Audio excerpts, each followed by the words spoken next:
Julia Sarre-Jamois est entrée dans l'univers de la mode non pas avec l'éclat habituel des podiums, mais avec une présence inoubliable dès le premier regard. Ses cheveux bouclés naturels, ses yeux profonds et lumineux, ainsi que son style mêlant rue et haute couture, l'ont immédiatement imposée comme une figure impossible à ignorer à chaque Fashion Week. Alors que beaucoup cherchaient à s'adapter au code strict de l'élégance, Julia a choisi de rester fidèle à son identité, transformant ce qui était autrefois considéré comme une différence en une force singulière. Ce qui a surpris le public, c'est qu'elle n'était pas une top modèle apparaissant en couverture de tous les magazines, mais une jeune éditrice de mode qui, pas à pas, redéfinissait le goût esthétique d'une génération. On la voyait souvent au premier rang, assise entre des célébrités et des créateurs, mais la lumière ne l'effaçait pas. Au contraire, elle la rendait encore plus visible. Ses apparitions dans les rues de Paris, New York ou Milan devenaient rapidement l'objet des photographes. Non pas parce qu'elle suivait les tendances, mais parce qu'elle osait s'habiller à sa manière. Un manteau vintage associé à un jean usé, ou des sneakers ordinaires sublimés par un sac de luxe. Chaque détail de sa silhouette semblait raconter une histoire. Cette authenticité a permis à Julia de franchir la frontière entre spectatrice et icône, entre mannequin passager et figure inspirante. Dans l'industrie, certains affirmaient qu'elle n'avait pas besoin de longues présentations. Une seule apparition suffisait pour marquer les esprits.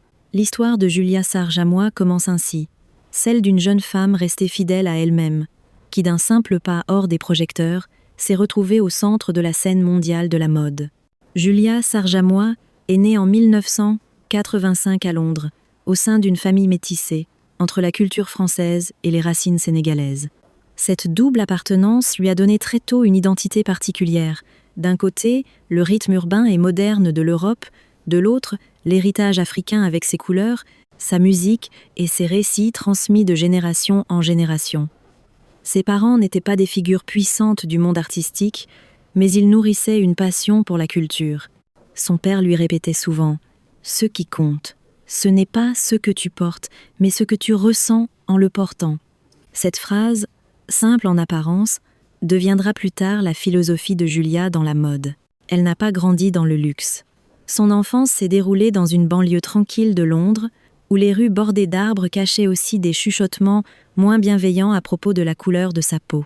À l'école, Julia se sentait parfois différente. Alors que ses camarades suivaient les tendances uniformes, cheveux lissés, vêtements identiques, elle préférait fouiller dans la garde-robe de sa mère ou dans les friperies locales à la recherche de pièces uniques. Très tôt, Julia a développé un regard aigu d'observatrice. Plutôt discrète, elle passait des heures à feuilleter d'anciens magazines de mode, notant les détails qui l'inspiraient. À 12 ans, elle dessinait déjà des silhouettes dans ses cahiers, non pour devenir créatrice, mais parce qu'elle ressentait le besoin de capturer la beauté selon sa propre vision. Mais son enfance n'a pas été exempte de blessures. Comme beaucoup de jeunes filles issues de l'immigration, Julia a été la cible de moqueries sur ses cheveux crépus et sa différence. Parfois, elle souhaitait ressembler aux autres. Sa mère, pourtant, l'encourageait à être fière de son apparence. Elle l'emmenait dans les marchés où les tissus sénégalais multicolores s'étalaient à perte de vue, lui répétant « Chaque motif raconte une histoire, si tu sais écouter ». Ces instants nourrirent son imaginaire et sa conviction que la diversité est une richesse. À l'adolescence, Julia n'était pas la meilleure élève de sa classe, mais les professeurs la remarquaient pour son sens du style. Lors d'un petit défilé organisé par l'école, elle fut chargée d'habiller un groupe de camarades. Elle osa mélanger un manteau large avec un jean troué et des bracelets éclatants. Au début, ses choix firent rire, mais une fois sur scène, la réaction fut immédiate, la salle applaudit. Pour Julia, ce fut une révélation. Son regard avait le pouvoir de provoquer des émotions. En elle grandissait un tiraillement. D'un côté, le désir de s'intégrer, de l'autre, l'impossibilité de taire son individualité. Ce conflit forgea sa personnalité indépendante et déterminée. Tandis que ses amis rêvaient de devenir chanteuse, médecin ou enseignante, Julia ne savait pas encore quel métier l'attendait. Mais elle pressentait déjà que les vêtements, les styles et la manière dont un mannequin marche dans la rue pouvaient raconter des histoires aussi fortes que les mots. Ces années d'enfance et d'adolescence ont forgé le socle de Julia Sarre-Jamois, une jeune fille entre deux mondes, confrontée aux préjugés mais soutenue par une énergie intérieure, prête à éclore. C'est cette énergie qui allait un jour l'emmener loin des rues calmes de sa banlieue londonienne pour entrer dans la lumière des podiums et des premiers rangs, là où se croisent les créateurs, les top modèles et les regards du monde entier. Le tournant décisif dans la vie de Julia Sarjamois n'est pas arrivé sous les projecteurs d'un podium ni à travers une découverte improvisée dans un centre commercial.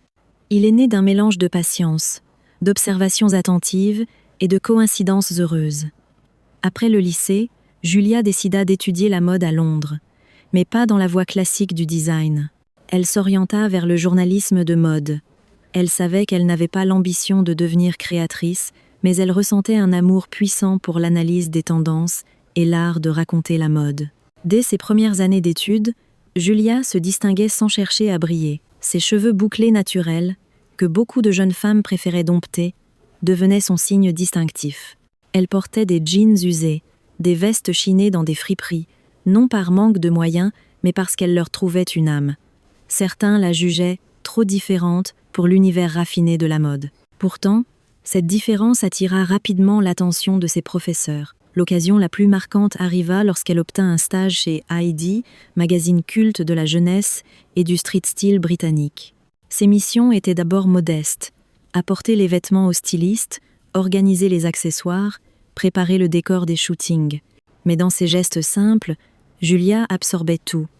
La manière dont une photo prenait vie, comment la lumière sculptait un visage, comment un mannequin pouvait raconter une histoire sans parler. Un jour, par hasard, elle fut invitée à proposer un look, le styliste principal étant absent.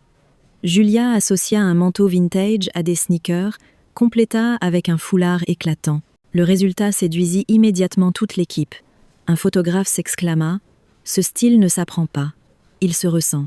À cet instant, Julia comprit que son instinct pouvait être une véritable force professionnelle. Pourtant, ce chemin n'était pas sans obstacles. Dans sa famille, son père aurait préféré qu'elle choisisse une carrière stable, loin de l'instabilité de la mode. Sa mère, plus encourageante, lui demanda tout de même: « As-tu la force d'affronter un monde qui n'a pas encore l'habitude d'accueillir des filles comme toi ?» Julia connaissait la vérité. Les rédactrices de mode noire étaient rarissimes, presque invisibles. Mais au lieu d'avoir peur, elle fit de ce constat un moteur. En 2009, à seulement 23 ans, Julia reçut une proposition inattendue: devenir fashion editor chez Zidé, une position presque inatteignable pour quelqu'un d'aussi jeune et encore moins pour une femme noire. Elle accepta le défi. Très vite, des doutes surgirent. Certains collègues la trouvaient trop inexpérimentée pour guider l'esthétique d'un magazine. D'autres raillaient son goût trop urbain, pas assez couture. Julia ne répondit pas. Elle laissa son travail parler pour elle. Chaque numéro où elle participait portait une empreinte singulière. Des couvertures colorées, des associations de vêtements inattendus, des mannequins choisis pour leur authenticité plus que pour leur perfection. Julia ne célébrait pas la beauté traditionnelle. Elle la réinventait, à travers des visages nouveaux, des silhouettes libres, parfois loin des standards des top modèles classiques. Son message était clair. La mode n'était pas une vitrine élitiste, mais un terrain ouvert où chacun pouvait exister. Son influence s'étendit rapidement. Invitée aux Fashion Weeks de Paris, Milan ou New York, Julia ne marchait pas sur le podium, mais prenait place au premier rang, aux côtés des créateurs, journalistes et célébrités. Et paradoxalement, dans cet espace réservé aux spectateurs, elle devint l'une des figures les plus photographiées. Ses looks, jeans élimés avec sac Chanel, robes fluides associées à des baskets, devinrent viraux. En quelques saisons, son image circulait sur tous les blogs et réseaux sociaux. Ainsi, Julia passa du rôle de stagiaire anonyme à celui d'éditrice reconnue, puis d'icône du style. Ce basculement n'eut rien d'artificiel. Son ascension ne venait pas d'un coup de chance, mais d'une fidélité sans faille à elle-même. Elle n'a jamais cherché à devenir un top modèle ou une star de podium. Pourtant, à force de cohérence et de passion, elle s'est retrouvée au centre d'un monde qui, jusque-là, ne pensait pas être prêt pour elle. Devenue fashion editor chez Zidé, Julia Sarjamois entra dans la phase la plus éclatante de sa carrière. Ce n'était plus seulement une jeune rédactrice audacieuse, mais une figure qui inspirait et influençait au-delà du cercle des initiés. À ce moment-là, sa silhouette devint presque un symbole, une présence qui captait les regards à la sortie de chaque défilé. En 2010, lors de la Fashion Week de Paris, Julia apparut vêtue d'un manteau oversize rose pâle, d'un jean skinny et de bottes noires hautes. Cette tenue, d'une simplicité déconcertante, fut photographiée par tous les chasseurs d'images de street style. Le lendemain, son visage et ses boucles naturelles inondaient les blogs et les pages de magazines. On l'appela « la nouvelle muse du style britannique ». Ce moment marqua une bascule. Julia, jusque-là derrière les coulisses, devint une icône visible à l'échelle internationale. Dès lors, sa présence au premier rang des défilés Chanel, Dior, Louis Vuitton ou Prada devint attendue. Chaque apparition suscitait une curiosité particulière. Qu'allait-elle porter aujourd'hui ? Elle surprenait sans cesse, un denim vieilli associé à un sac de luxe, une robe fluide complétée par des sneakers blanches immaculées. Elle transformait la contradiction en élégance. Ce qui aurait semblé impossible sur un mannequin classique devenait désirable à travers son regard. Julia ne suivait pas les règles, elle les réinventait. Parallèlement, elle imprima sa marque sur Haïdé. Les séries qu'elle dirigeait mettaient en avant des mannequins atypiques, des visages de quartiers populaires, des personnalités androgynes ou encore des talents inconnus. Là où certains ne voyaient que des corps destinés à porter des vêtements, Julia voyait des histoires à raconter. Elle croyait que la mode devait refléter la diversité réelle, pas seulement l'idéal policé des top modèles.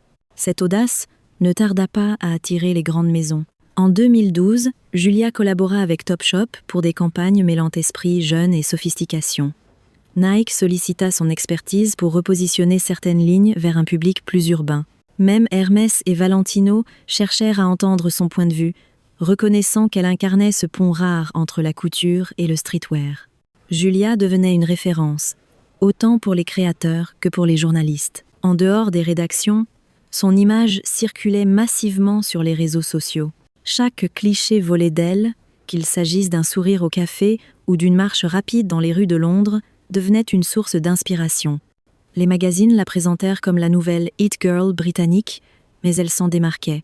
Elle n'était pas une star éphémère, elle représentait une manière de vivre la mode. Ce qui caractérisait son apogée n'était pas une couverture de Vogue ni une campagne de luxe, mais la question que tout le monde se posait. Qu'exprime Julia à travers ses choix vestimentaires ? Elle transforma le regard du public. L'attention ne portait plus uniquement sur ce que portaient les top modèles sur le podium, mais sur ce que Julia incarnait en dehors des podiums. Une authenticité, une cohérence et une liberté. Face aux propositions abondantes, Julia resta fidèle à elle-même. Elle refusa plusieurs contrats lucratifs qui l'auraient contrainte à changer son apparence ou à promouvoir des produits qui ne correspondaient pas à sa vision. Elle répétait que la mode ne valait que par l'émotion qu'elle suscite, pas par la conformité. Cette intégrité renforça son aura. Si l'on devait comparer cette période à un film, Julia en serait l'héroïne inattendue. Non pas la top modèle qui monopolise l'écran, mais la silhouette surprenante qui, par sa sincérité, occupe le centre de la scène. C'est à ce moment précis que Julia entra définitivement dans le panthéon des icônes de mode, non grâce à un rôle écrit pour elle, mais parce qu'elle resta fidèle à la personne qu'elle avait toujours été. Ce qui distingue Julia Sarjamois des autres figures de la mode, c'est qu'elle n'a jamais voulu se plier aux règles établies. Là où beaucoup cherchent à ressembler au top modèle dominant des podiums, Julia a choisi de rester elle-même, quitte à heurter certaines attentes. Le premier symbole de cette singularité fut sa chevelure. Dans une industrie où les femmes noires étaient souvent incitées à lisser leurs cheveux pour correspondre à un standard, Julia s'est présentée au premier rang avec sa couronne de boucles naturelles. Ce choix esthétique était aussi un acte politique. Son message était clair : « Je n'ai pas besoin de me transformer pour être acceptée ». Ses cheveux sont rapidement devenus sa signature, un signe de reconnaissance aussi fort qu'un logo. Son style vestimentaire prolongeait cette affirmation. Elle osait des associations inattendues. Un manteau chiné à 10 livres porté avec des escarpins Prada, un Jean vieilli associé à un sac Hermès. Interrogée sur ces combinaisons surprenantes, elle répondait simplement « Je m'habille selon ce que je ressens. Si je me sens confiante, c'est ça la mode ». Ce credo fit écho chez des milliers de jeunes femmes qui, sans moyens financiers illimités, trouvaient grâce à elle la preuve qu'on pouvait créer son identité sans porter les mêmes pièces que les mannequins en couverture des magazines. Cette liberté ne fut pas sans coût. Certaines marques de luxe la jugèrent trop urbaine et refusèrent de l'inviter à leurs événements. Julia n'en fut pas ébranlée.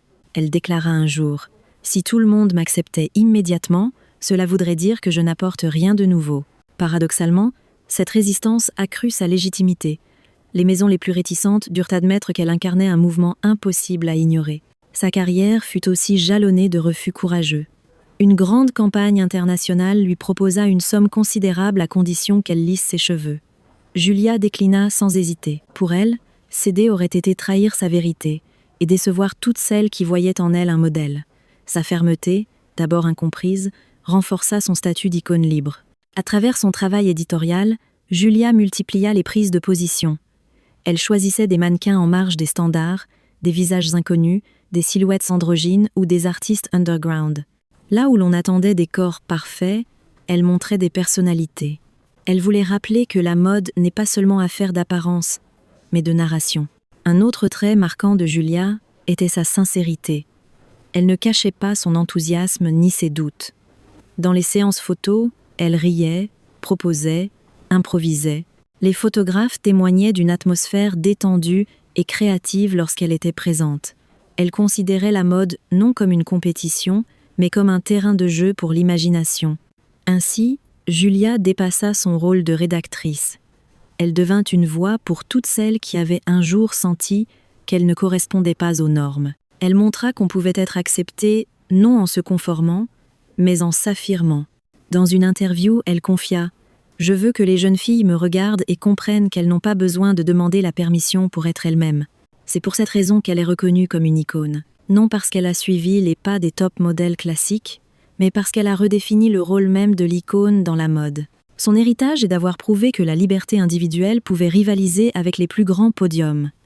La mode, à travers elle, n'était plus un carcan, mais un espace de liberté. Pendant plusieurs années, Julia Sarjamois donna l'impression d'être intouchable.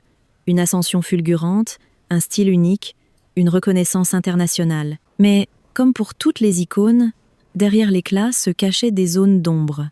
Avec la célébrité vinrent les contraintes. Son emploi du temps se remplissait sans relâche. Londres, New York, Paris, Milan, chaque Fashion Week la réclamait. Elle enchaînait les collaborations, les shootings, les événements. De l'extérieur, elle semblait toujours souriante, mais en privé, elle luttait contre l'épuisement et la pression constante des regards. Sur les réseaux sociaux, les commentaires n'étaient pas toujours bienveillants. Louanges et critiques s'entremêlaient, la poussant parfois à douter. Était-elle encore Julia, ou simplement un personnage que le public attendait de voir?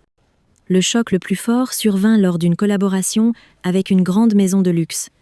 Le projet, pensé comme une passerelle entre streetwear et haute couture, fut sévèrement critiqué. On accusa la campagne d'être déconnectée de la réalité. Julia, jusqu'alors célébrée pour son authenticité, se retrouva pointée du doigt. Certains affirmèrent qu'elle avait trahi son identité. Elle admit plus tard « J'ai cru que toutes les idées pouvaient cohabiter. J'ai oublié que la mode n'est forte que lorsqu'elle est sincère. » Cet épisode marqua une erreur qu'elle ne chercha pas à dissimuler. Après cette controverse, Julia décida de prendre du recul. Elle réduisit ses apparitions publiques, choisissant le silence plutôt que la surenchère. Ce retrait surprit l'industrie, habituée à la voir en première ligne. Mais derrière ce choix, il y avait une fatigue profonde. L'éloignement constant de sa famille et de ses proches pesait. Dans une rare publication sur Instagram, elle écrivit simplement « Il y a des jours où je me sens sous la lumière, mais à l'intérieur, c'est le vide. » Cette confession inquiéta ses admirateurs, peu habitués à voir une Julia vulnérable. À partir de 2017, son absence devint flagrante. Les photographes de street style, qui guettaient ses looks à chaque saison, ne la retrouvaient plus. Les rumeurs circulèrent, certains parlaient d'une pause, d'autres d'un départ définitif. L'industrie, toujours avide de nouveautés, se tourna rapidement vers d'autres figures. Mais pour ceux qui avaient été marqués par sa singularité, ce silence laissait un vide. La disparition de Julia ne signifiait pourtant pas un effacement. Elle n'annonça jamais une retraite officielle. Elle apparaissait encore, sporadiquement, lors d'événements choisis, mais refusait le rythme effréné qui l'avait épuisée. Cette stratégie de discrétion renforça presque son aura. Plus elle se taisait, plus elle devenait mystérieuse. Les fans se demandaient « Reviendrait-elle un jour occuper la place centrale, aux côtés des mannequins et des top modèles qui avaient émergé après elle ?» Pour Julia, ce retrait était une décision. Dans une interview rare, elle confia « J'ai compris que parfois, pour me retrouver, Je devais quitter la lumière. Ces mots résonnèrent comme une vérité universelle. Derrière chaque image de mode, il y a une personne qui cherche un équilibre. Loin de ternir sa réputation, cette période de retrait humanisa Julia. Elle n'était plus seulement l'icône intouchable photographiée au premier rang, mais une femme confrontée à ses limites, consciente de ses erreurs, courageuse dans son choix du silence. Beaucoup de jeunes lectrices, en apprenant cela, sentirent leur admiration renforcée. Julia n'était pas un mythe artificiel, mais un être humain qui avait osé dire « stop » avant de se perdre. Ainsi, son absence, loin de signifier une fin, devint un chapitre supplémentaire de son histoire. Car dans la mémoire de la mode, Julia Sarjamois ne disparut jamais vraiment. Elle resta cette silhouette singulière qui, même en retrait, continuait à inspirer. Julia Sarjamois n'apparaît plus aussi souvent qu'autrefois sur les blogs de street style ou au premier rang des défilés, mais son empreinte demeure intacte. Son héritage ne se mesure pas au nombre de couvertures de magazines ni aux campagnes de luxe auxquelles elle a participé. Il se lit dans la manière dont elle a redéfini la beauté. Non pas une perfection imposée, mais une liberté assumée. Elle a ouvert la voie à une génération de jeunes femmes, en particulier aux femmes noires, qui pouvaient enfin se reconnaître dans une industrie longtemps dominée par les standards occidentaux, peau claire, cheveux lisses. Avec ses boucles naturelles, son sourire lumineux et son style hybride entre luxe et vintage, Julia a prouvé qu'on pouvait s'imposer sans renoncer à son identité. Les critiques l'ont souligné. Julia n'est pas seulement une éditrice de mode, elle est une voix pour la diversité et l'authenticité. Grâce à cette voix, l'industrie a commencé à élargir son regard, à accueillir des mannequins atypiques, des top modèles différents et des histoires personnelles qui enrichissent les podiums. Aujourd'hui, lorsque l'on évoque son nom, on pense à une icône qui a bouleversé les codes sans jamais monter sur scène, comme un mannequin classique. Elle a montré qu'une présence sincère pouvait influencer autant qu'un défilé spectaculaire. Peut être que la vraie question n'est pas « Où est Julia maintenant ?», mais plutôt « Si Julia commençait aujourd'hui, dans un monde qui a changé, la mode serait-elle prête à l'accueillir de nouveau ? Son héritage est là. » Une invitation à croire que la différence est une force, et que la mode, au-delà des podiums et des projecteurs, est avant tout une histoire de liberté.